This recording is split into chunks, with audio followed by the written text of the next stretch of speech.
The rain pounded against the cracked pavement like a relentless accusation, mirroring the storm raging in my chest as I stood frozen outside the dingy motel room door. It was her, Sarah, my ex-wife, huddled on the stoop with a swollen belly under her threadbare coat, her eyes wide with shock and shame when she saw me. Months after our bitter divorce, after the slammed doors and shattered vows, here she was, pregnant and alone, the father nowhere in sight. My heart twisted in a vice of betrayal and unexpected pity. How could I walk away from the woman I'd once promised forever to, now carrying a child that wasn't mine? The divorce had been a battlefield of words and regrets, fought in the sterile confines of a lawyer's office 6 months ago. I'd walked away from our modest apartment in the suburbs, convinced that Sarah's restlessness, her late nights at work, her growing distance, meant she no longer loved me. I, Alex, a mid-level accountant with a penchant for routine, had felt abandoned in our marriage. She accused me of being emotionally absent, buried in spreadsheets while she dreamed of more. We parted ways with a finality that left me hollow, retreating to a small rental house on the edge of town, where isolation wrapped around me like a fog. Grief became my companion. I'd lost not just a wife, but the future we'd sketched in whispers during happier times. That fateful evening, I'd been driving aimlessly after a grueling day at the office, the kind where numbers blurred into meaninglessness. A wrong turn led me past the rundown motel on the city's outskirts, a place I'd never have ventured otherwise. There she was, Sarah, struggling with a grocery bag that slipped from her hands, spilling canned soup into the puddles. Her face, once radiant with laughter, was gaunt, etched with lines of exhaustion. The pregnancy was unmistakable, her belly rounding out what looked like 7 or 8 months along. She froze when our eyes met, the color draining from her cheeks. "Alex," she whispered, her voice cracking like thin ice. "What are you doing here?" I could have turned away. The anger surged first. The baby couldn't be mine. Our last intimate moment had been over a year ago, before the fights escalated. Who was the father? Some fleeting affair during our separation? But as she bent to gather her things, wincing in pain, compassion pierced through the rage. She looked so small, so broken. Poverty had claimed her, our shared assets divided unevenly. She'd ended up here after losing her job as a graphic designer amid the stress of the split. Abandoned by friends who chose sides. Isolated in a world that moved on without her. Without thinking, I knelt in the rain, helping her pick up the cans. "Let me," I said softly, my hands brushing hers. She pulled back at first, tears mixing with the downpour. "I don't deserve your help, Alex. This isn't your problem." But it was. In that moment, a small act of generosity sparked, offering her a ride out of the storm. She hesitated, then nodded, climbing into my car with the weight of unspoken stories. As we drove, the silence broke in fragments.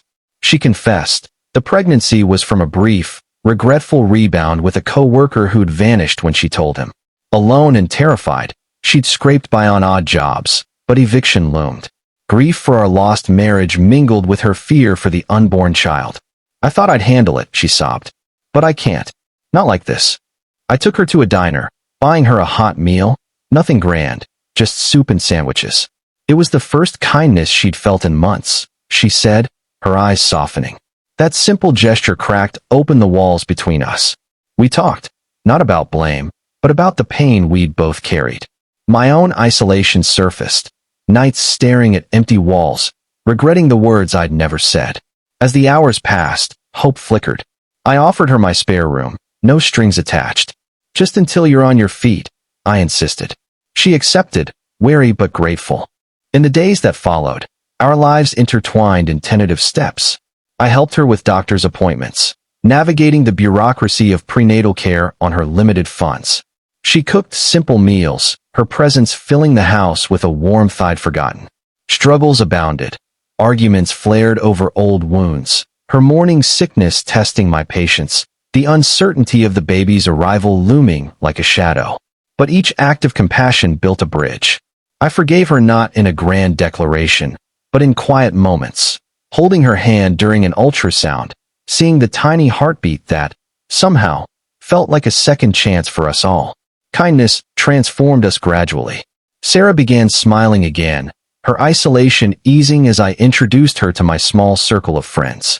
I found purpose beyond my job, volunteering at a local shelter inspired by her story. The baby, a girl we'd later name Lily, became a symbol of renewal. Yet doubts crept in. Could I truly raise another man's child? The question haunted me during sleepless nights, but watching Sarah's resilience, her quiet strength amid poverty's grip, reminded me that love wasn't about possession. It was about choice. As the due date neared, an unexpected connection formed. Sarah's estranged sister, hearing of my generosity through a mutual acquaintance, reached out after years of silence. Abandoned by their parents young, the sisters had drifted apart in grief. My act of taking Sarah in inspired her sister to visit, mending their bond. Kindness rippled outward, healing fractures I hadn't anticipated. By chapter's end, as Sarah's labor began, I realized this wasn't just forgiveness, it was rebirth. The hospital room hummed with the sterile beep of monitors, a stark contrast to the chaos of emotions swirling inside me. Lily arrived in a rush of cries and tears, her tiny fists waving as if grasping for the world. Sarah, exhausted but glowing, looked at me with a vulnerability that shattered any remaining barriers. "Thank you, Alex," she whispered, as I held the newborn for the first time. The weight of her in my arms felt profound, not a burden, but a gift. Months of struggle had led to this. A family reformed not by blood, but by boundless compassion. Post-birth, challenges intensified. Poverty lingered. Sarah's maternity leave from a part-time gig she'd secured meant scraping by on my salary alone. Isolation threatened anew as sleep-deprived nights blurred into days. Grief resurfaced too. Sarah mourned the father who never showed, while I grappled with whispers from acquaintances questioning my sanity. "Why take her back?" they'd ask, their judgment a cold wind. But in those moments of doubt, small acts of kindness anchored us. Neighbors, moved by our story, dropped off baby clothes and meals, their generosity a mirror to my own. As weeks turned to months, Lily's presence wove us tighter. I found myself changing diapers at dawn, humming lullabies I'd never known I remembered. Sarah, recovering from the birth, opened up about her abandonment issues, stemming from a childhood marked by her parents' divorce and neglect. It echoed my own grief over our failed marriage, creating a shared vulnerability that deepened our connection. We attended counseling, funded by a community program I discovered through the shelter volunteering. There, we learned that kindness wasn't weakness. It was the courage to rebuild. One evening, as rain pattered against the windows, reminding me of that motel night, a knock came at the door. It was Mark, the baby's biological father, tracked down by Sarah's sister.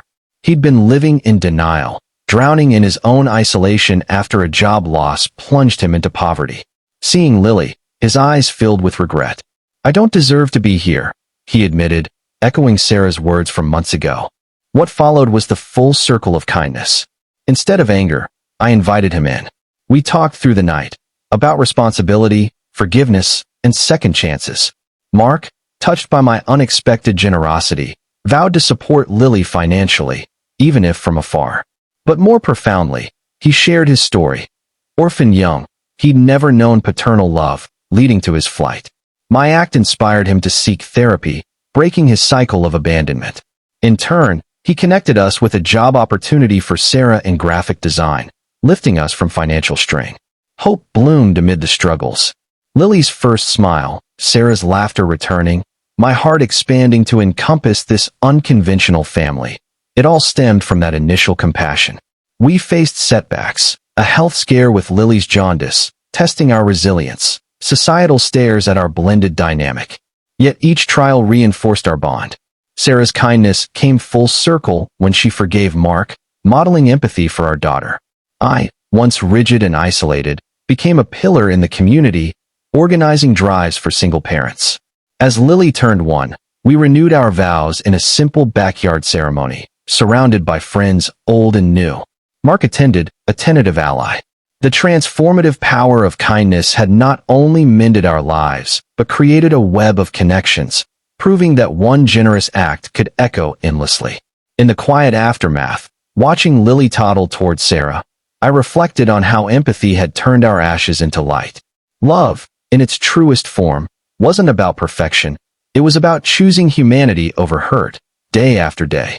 In the end, this story reminds us that true strength lies in the quiet revolution of compassion.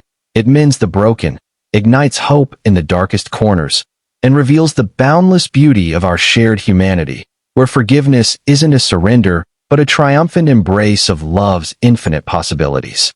Moral of the story: in the face of betrayal and loss, a single act of kindness can rewrite destinies, proving that forgiveness is the ultimate key to unlocking a fuller, more connected life.